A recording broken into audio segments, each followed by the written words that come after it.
asin kirisinta. Ngayon po ay gagawa tayong adobong manok baboy.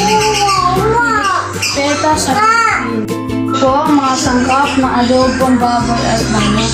Manok at baboy, bawang, pamintang buo, laurel, pamintang durog, toyo, suka at asukal.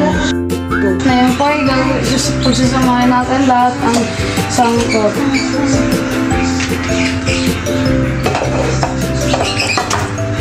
Ano yan?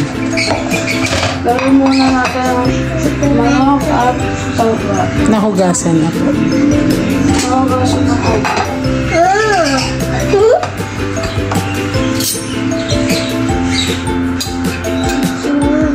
Ano yan?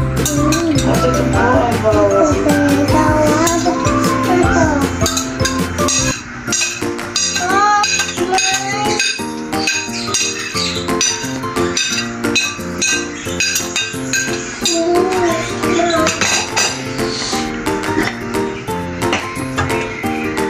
Sige. Kunti lang. Ito po ay pamintang buo. Tara na. Next. Ang sunod. At ngayon po, lalagyan natin ang toyo.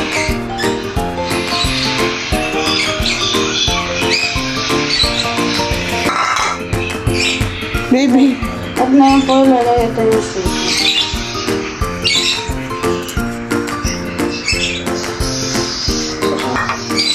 At ngayon po, lalagyan Si Kuya project niya kasi.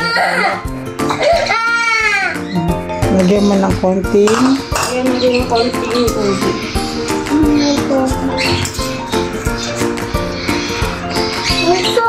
Laman na anak yung asuk. Okay. Buksan mo yung kalan. Ngayon po, buksan natin ang kalan at lalagyan siya ng ilang apoy at haayain kumulo. Hoy! Kasi! Nilulok na natin ang apoy.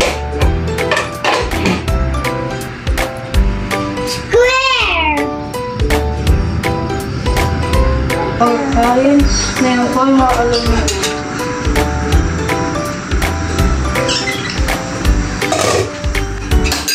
Hawakan mo yung ano. Hawakan mo siya.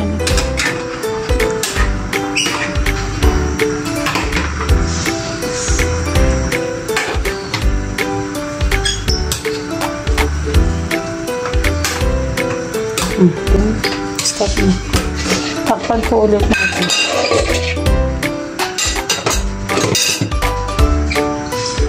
At ngayon po, ay tapos na ka. Ngayon, titignan na natin kung malambot na yung baboy at titignan natin kung okay na. Titignan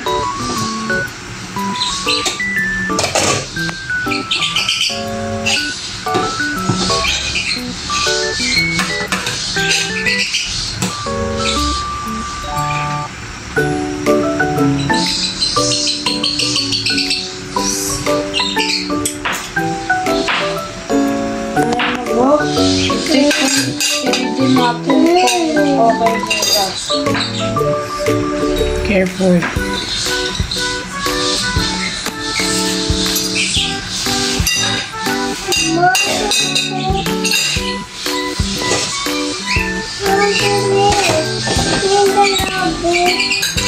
Okay na po yung lasa at ang lambot ng bawang. Paluin na natin to 10 to 20 minutes para lumambot ang bawang. Ngayon na po, pwede na natin kain at ihain.